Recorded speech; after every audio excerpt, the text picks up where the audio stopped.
Revenge is a dish best served cold, but the sweetest victory is when they never see you coming. I stood frozen in the doorway of my home office, the baby monitor clutched in my trembling hands.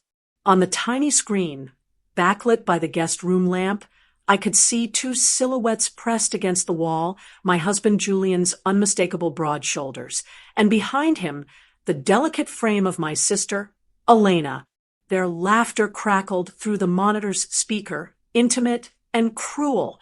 She actually thinks you're working late at the firm. Elena's voice came through, breathless and mocking. God, she's so predictable, so desperate to be the perfect wife.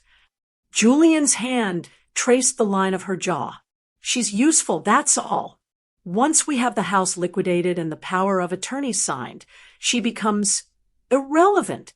I watched as Elena turned to face him, the afternoon light catching the glint of the diamond pendant around her neck, the $4,000 necklace Julian had told me was a business expense.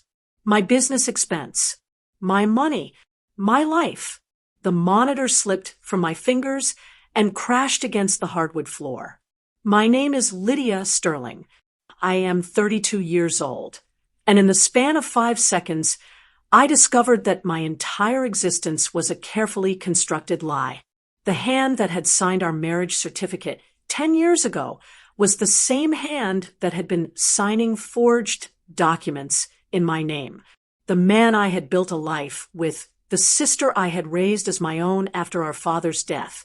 They had been orchestrating my destruction since before I even knew I needed destroying. But I didn't scream. I didn't cry. I did something far more dangerous. I started taking notes. 6 months prior, on a Tuesday in late autumn, my life had felt perfect in the way that only ignorance can provide. Julian and I lived in a restored Victorian home just outside Hartford, Connecticut. I worked from my study as a freelance interior designer, building a portfolio that was finally beginning to generate serious income. Julian was a partner at Mercer and Associates, one of the state's most prestigious architectural firms. On paper, we were enviable. In practice, we were a masterpiece of deception painted over a foundation of rot. When Elena arrived at our door in August with a tear-stained face and a battered suitcase, I didn't hesitate. She was my sister. She was family. He didn't want me anymore, she'd sobbed into my shoulder. And I have nowhere else to go. I'd converted the guest house immediately, furnishing it with pieces from our own home, adding touches that I thought would make her feel welcomed and safe.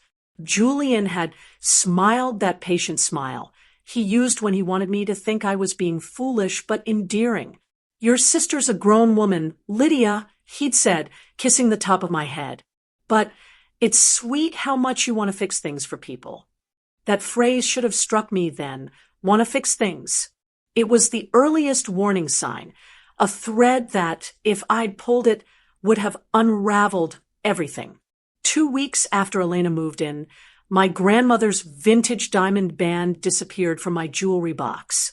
I tore through drawers with escalating panic, my heart racing.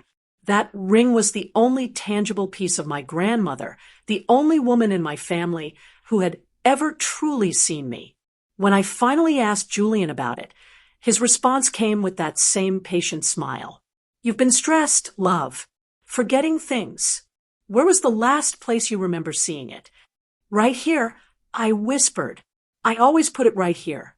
He'd pulled me into an embrace that suddenly felt like restraint rather than comfort.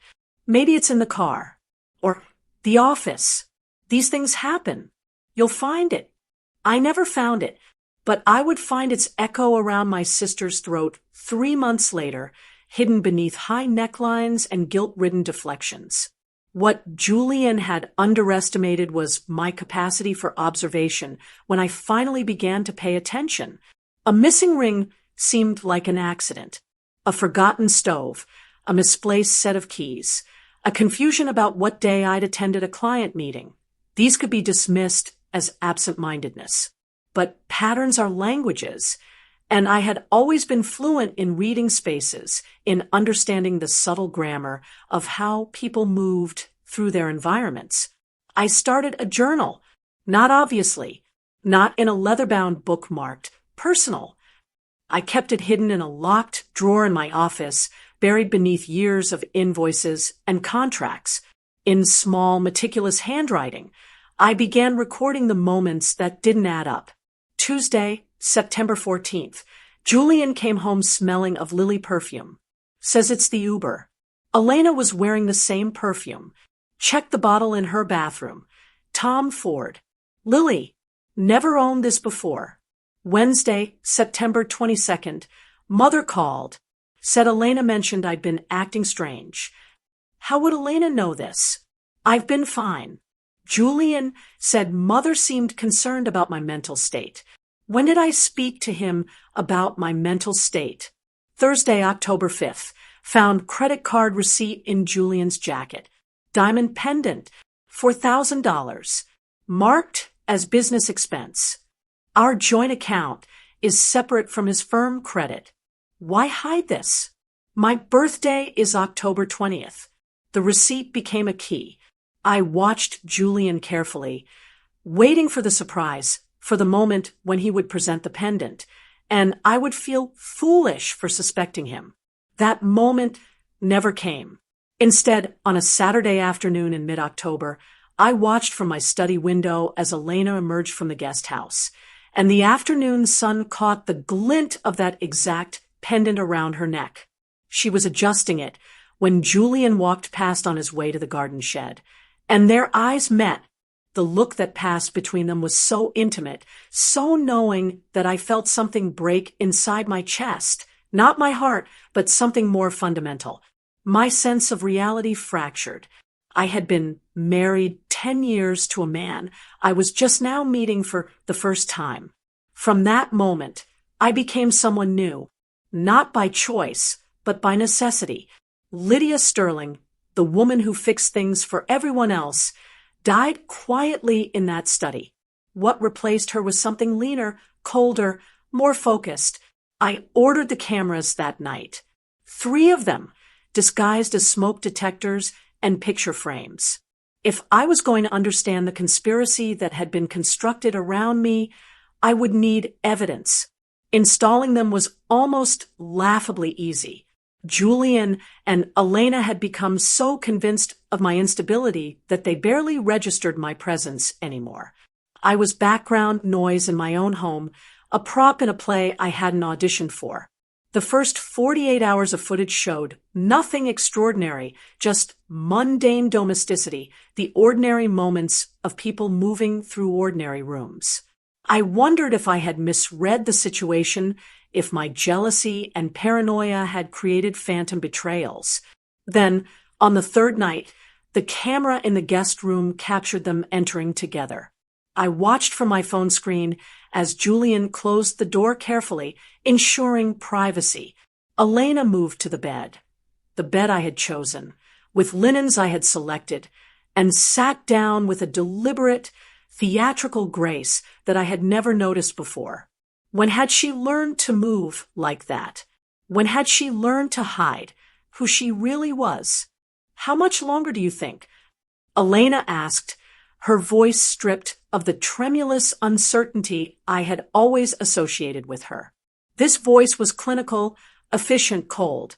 Julian loosened his tie, a gesture so familiar it made my stomach turn. The house appraises at 2.5. Once the power of attorney is signed, we liquidate everything. The furniture, the business assets, the inheritance from her mother's estate that she doesn't even know is in her name. We're looking at nearly $4 million. And the wellness retreat, he said, making air quotes. It's all arranged. Discreet facility upstate. Once she has a breakdown in front of witnesses, and she will, by the time we're done with her, the commitment papers are already drafted. She'll spend the next 5 years in a psychiatric ward while we disappear into a new life with new names and new identities in Costa Rica. What if she finds out? Elena's voice carried a thread of worry that I recognized now as performance. Julian pulled her close, kissing her forehead with a tenderness that was somehow more devastating than cruelty would have been. She won't, because the only person who could possibly understand what's happening to her is the same person orchestrating it. And she loves me too much to believe it. I stopped the video. I sat in the darkness of my office, the phone's light illuminating my face, and I made a choice that would reshape the trajectory of my entire existence. I could go to the police with what I had discovered. I could hire a lawyer. I could follow the conventional path of a betrayed woman seeking justice. Instead, I decided to destroy them, not with the crude instruments of law enforcement, but with something far more effective, their own arrogance. My 33rd birthday was scheduled for October 20th, just 3 days away. Julian had insisted on hosting a grand celebration, a party I now understood was designed to provide witnesses to my inevitable breakdown. I spent those 3 days preparing myself like a method actor preparing for the role of a lifetime. I studied the woman I had been, the fixer, the people pleaser, the girl who had learned to make herself small so that others could feel large. I would resurrect her, but this time I would be the only one who knew she was a ghost. On the morning of my birthday, I woke to find Julian sitting on the edge of our bed, holding a stack of papers. "Good morning, birthday girl," he said, his voice dripping with false affection. "Before the party starts, I need you to sign some insurance forms for the house. New mortgage requirements. The broker needs them by noon." The papers he held were a masterpiece of subtle manipulation. The top page was indeed an insurance document, filled with dense legal jargon. Beneath it, carefully hidden, was a power of attorney form granting Julian complete control over all my financial assets, medical decisions, and legal affairs. I took the papers from his hands, my movements careful and deliberate. I looked at the signature line, and then I looked at my husband, really looked at him for the last time. He was still beautiful in that effortless way that men like Julian always are, untouched by consequence or empathy. He was still confident, still radiating the certainty that his intelligence was superior to everyone else's in the room. "Of course, honey," I said, my voice steady. "I'd be happy to." I picked up the pen from the nightstand. I looked at the power of attorney document, and I signed my name, but not my signature. I signed invalid consent, in script that mimicked my handwriting but would never hold up in court. Then I slid the papers back to him, allowing myself a small smile that I knew would read as docile compliance. "There you go," I said. "All set." Julian's eyes gleamed with predatory triumph. He actually believed he had just stolen my freedom. He folded the papers and kissed my forehead, a kiss that tasted like ash in my memory. "You're the best, Lydia. Go get ready. I'll handle the catering arrivals." After he left, I went to my study and locked the door. I uploaded the video files to a secure cloud storage account. Then I made 5 backup copies on flash drives and hid them in different locations. I also did something else, something that would turn out to be my insurance policy. I had the video files digitally signed and notarized, creating an unbreakable chain of custody. By the time anyone challenged what I was about to do, the evidence would be legally unimpeachable. Then I sat at my vanity and applied bold red lipstick, the color of war. The guests began arriving at 4 o'clock. The caterers moved through our home like worker ants, setting up tables adorned with white linens and expensive floral arrangements. The bartender positioned himself behind the marble island in our kitchen. My mother arrived early, dressed in her church clothes, her eyes carrying that familiar mixture of pity and judgment that had defined our relationship since childhood. "You look beautiful, darling," she said, kissing my cheek. "Are you feeling well?" "Never better, Mom," I replied, and I meant it. I had never felt more powerful in my life. Elena arrived at 4:30 wearing a stunning white dress, a power move that would have seemed audacious under normal circumstances. She glided through the party with practiced grace, drawing compliments and attention, already claiming the spotlight of my own birthday celebration. Julian hovered nearby, his hand occasionally finding the small of her back. Their shared glances, a language everyone should have been able to read if they were paying attention. By 5:30, the house was filled with approximately 40 people, my parents, Julian's colleagues, our friends, neighbors, all of them there to witness what I had let them believe would be a celebration, and what they would actually witness would be a reckoning. At 6 o'clock sharp, I caught the eye of the man I'd hired the day before. He was positioned near the entrance, ostensibly helping to manage guest flow, but in reality, he was a private investigator and digital specialist named David Chin. He had worked with me to set up a carefully coordinated sequence of events that would unfold with the precision of a heist movie. David gave me a subtle nod. "Everyone." Julian's voice rang out, clink of glass as he struck his champagne flute with a spoon. "If I could have everyone's attention, please. We have a special birthday tribute for Lydia." The crowd gathered around the large projection screen that dominated our garden pavilion. I could feel the weight of expectation, the curious gazes turning toward me. My mother squeezed my hand. "I'm sure it will be lovely," she whispered. The screen flickered to life. The opening images were innocuous. Photos of Julian and me on our wedding day, our honeymoon in Italy, a vacation in Cabo. The crowd cooed, and awed appropriately. My mother dabbed her eyes with a tissue. Then the music shifted. The tone changed from sentimental to ominous. The lighting on the screen darkened, and the image changed to the footage from the baby monitor.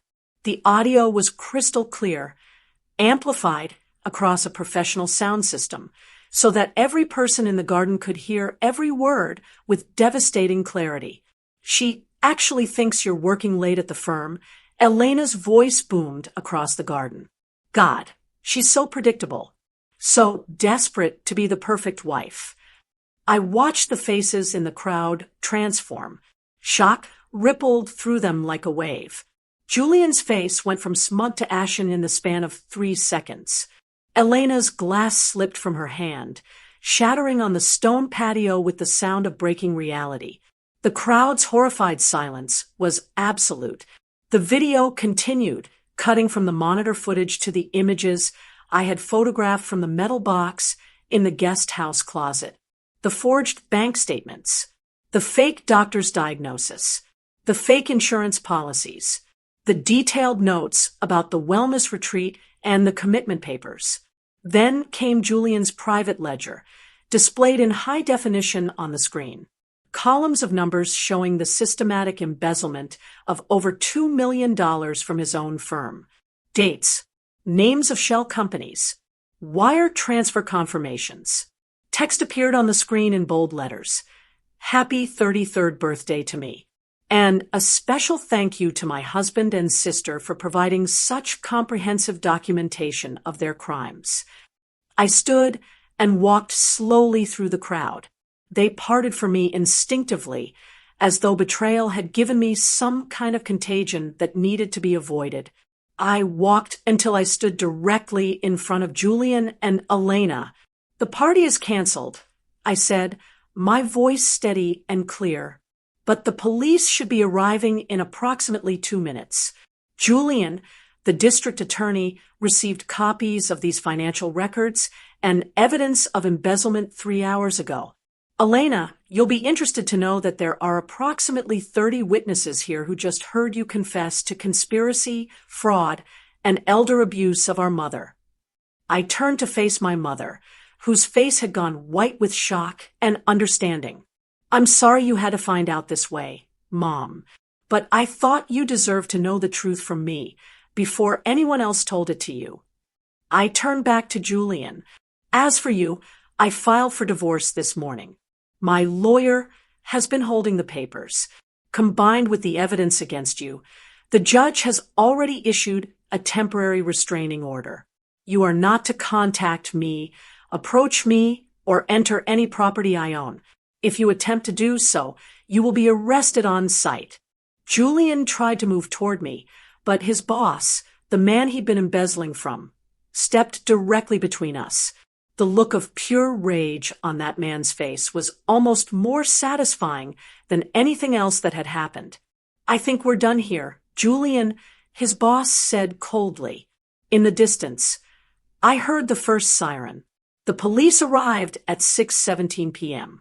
What followed was a scene of controlled chaos that would later be described as the most dramatic arrest in Hartford social history by the local news channels that picked up the story. Julian was read his rights while his firm's CEO stood watching, already making phone calls to lawyers and accounting firms. Elena wailed with a desperation that finally matched the fragility she had always performed, but this time no one moved to comfort her. The crowd that had come to celebrate with me now stood frozen in place, processing the revelation that the fairy tale they had been witnessing was actually a Gothic tragedy. My mother approached me as the police were leading Elena away.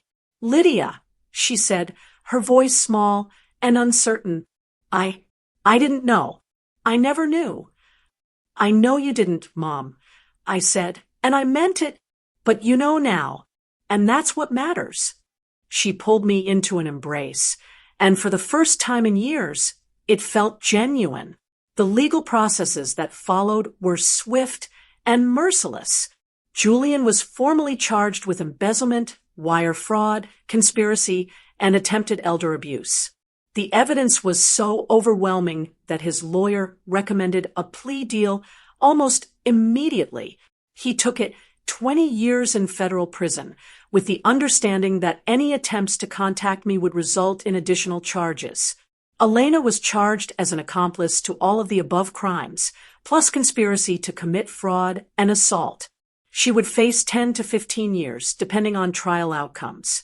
The wellness retreat she and Julian had planned for me became a cruel irony when a psychiatric evaluation was ordered for her own competency to stand trial. The house sold within 3 months. I donated a portion of the proceeds to a foundation that helped people who had survived financial abuse and gaslighting. I kept enough to purchase a penthouse in the arts district of Hartford, modern, glass-walled, and completely mine. My freelance design business transformed into something larger. The notoriety of the case brought me a flood of requests from women who had survived betrayal. I became the designer for transformation, the woman who created beautiful spaces where people could rebuild their lives. I named my new firm Sterling Designs, a deliberate reclamation of my name as a symbol of strength rather than a victim's marker. My mother and I rebuilt our relationship slowly, carefully, without the shadow of Elena between us. We learned to be honest in ways we had never been before. She admitted that she had favored Elena her entire life because Elena had always seemed to need her more than I did. I admitted that I had accepted that role because it made me feel needed, even when that need was manufactured. 3 months after the trial, on a gray afternoon in January, my assistant buzzed to tell me there was an unexpected visitor. "She doesn't have an appointment," my assistant, Jennifer, said carefully.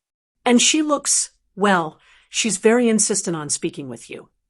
I went to my lobby expecting a client or a journalist seeking an interview.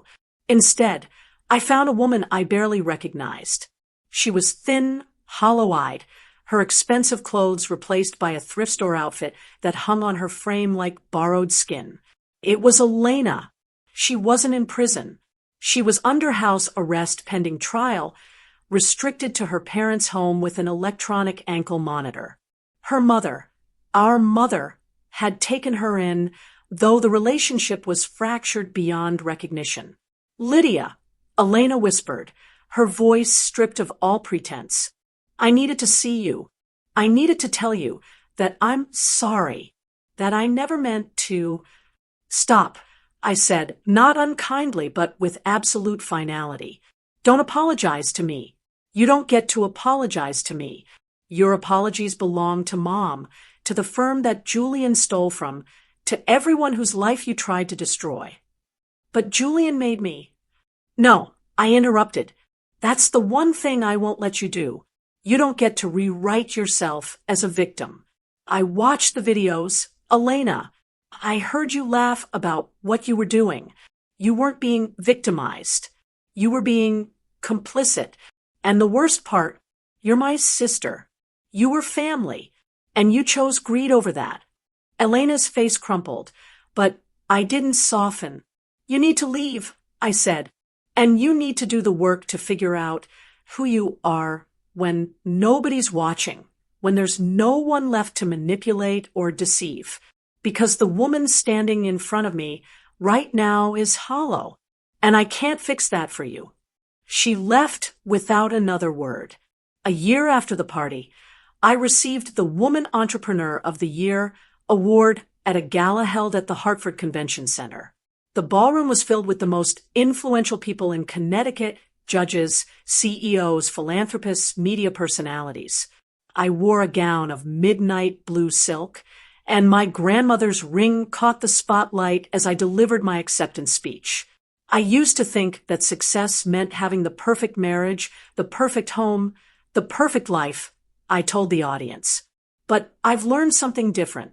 True success is knowing your worth when everyone around you is trying to convince you that you're worthless. True success is building something so solid that no one can steal it from you. And true success is understanding that the greatest victory isn't when your enemies fall. It's when you reach a place where their falling no longer defines your rise. The applause was deafening. After the ceremony, Marcus Chun, the private investigator I'd hired, approached me with a glass of champagne. We had developed a friendship over the course of the case, bonded by our mutual appreciation for precision and detail. You did it, he said simply. We did it, I corrected. I couldn't have survived this without you. True, he said, smiling. But you would have found another way. You're that kind of woman. As I looked around the ballroom, seeing the respect in people's eyes, understanding that they now saw me not as a betrayed wife, but as a woman of strength and vision, I felt something I hadn't expected to feel. Peace. Not the absence of pain, but the presence of something stronger. The knowledge that I had taken the worst thing that could happen to me and transformed it into something that strengthened me rather than broke me. 6 months later, I was in my penthouse when I received a news alert on my phone. Breaking. Major fire at federal penitentiary. Several inmates missing in presumed escape attempt. The facility mentioned was the same one where Julian was incarcerated. My hand hovered over the notification. For a moment, I felt the old fear surface, the terrifying idea that he might somehow find his way back to me, that his threat might reconstitute itself. Then I thought about who I had become. I thought about the security system I had installed, the network of people who had my back, the life I had built that couldn't be destroyed by one man's reappearance. I closed the notification without reading further. Whatever was happening in that prison was no longer my concern. Julian had become irrelevant the moment I stopped measuring my life against his lies. 2 years after the party, I was designing a shelter for women who had survived domestic abuse and financial crimes. It was my passion project, something I poured my heart into because I understood at a cellular level what it felt like to have your reality systematically dismantled by someone you loved. The shelter was scheduled to open on October 20th, my birthday deliberately chosen as an act of reclamation. I was walking through the space, doing final inspections, when I saw her, Elena, standing outside the gate. She was thinner than ever, her hair showing the first signs of gray, her face marked by the wear of someone who had spent 2 years in county lockup waiting for trial. She was out on bail pending her sentencing, and she had somehow learned where I would be today. Lydia, she called through the fence. Please, just 5 minutes. I should have kept walking. I should have called security. But some part of me, the part that had always tried to fix things, paused. You have 2 minutes, I said, walking toward the fence, but not crossing it. I'm sorry, she said, the words tumbling out in a desperate rush. I know I said that before, but I mean it this time. I've been in therapy. I've been trying to understand why I did what I did, and I know now that it wasn't about the money. It was about jealousy. It was about spending my whole life watching you be strong while I felt like a ghost. And I wanted to prove that I was real. I wanted to prove that I mattered. I listened to her words, and I felt something shift inside me. Not forgiveness. I wasn't sure forgiveness was possible for what she had done, but understanding. Elena, I said quietly, the fact that you felt invisible doesn't justify trying to erase me. The fact that you wanted to matter doesn't give you the right to destroy someone else to feel less hollow. Those things might explain your actions, but they don't excuse them. I know, she whispered, but I hope you get better. I continued. I hope you figure out who you are when you're not trying to be me or destroy me. Because that woman you're looking for, the one who matters, she's in there somewhere. And she deserves to meet herself without the poison you've been feeding her. Elena's face crumpled, but before she could speak, a car pulled up. It was our mother, who had promised to pick Elena up from her supervised visitation hours. I watched as Elena got into the car, watched as they drove away. Then I turned back to the shelter, my triumph, my testimony to the fact that destruction can be transformed into creation. I thought about the women who would walk through these doors, women like I had been, broken by betrayal, gaslit by the people they loved, stripped of their reality by people who should have protected them. And I thought about how this space would be proof that survival was possible, that rebuilding was possible, that becoming someone stronger than your scars was not just a dream, but a certainty. On the night before the shelter's opening, I stood on the balcony of my penthouse, looking out over the city. It was October 19th, the eve of my 35th birthday. I thought about the woman I had been at 32, eager to please, quick to apologize, convinced that her value lay in what she could do for others. That woman felt like a stranger now, someone I had known in another life. I thought about the moment I watched that baby monitor screen, the moment my entire reality fractured. I had thought that moment was the worst of my life. Now I understood it had been a gift, not the gift I would have chosen, but perhaps the gift I had needed. My phone buzzed. A text from Marcus. The numbers came in. Your firm is now valued at $7 million. Not bad for 3 years of work.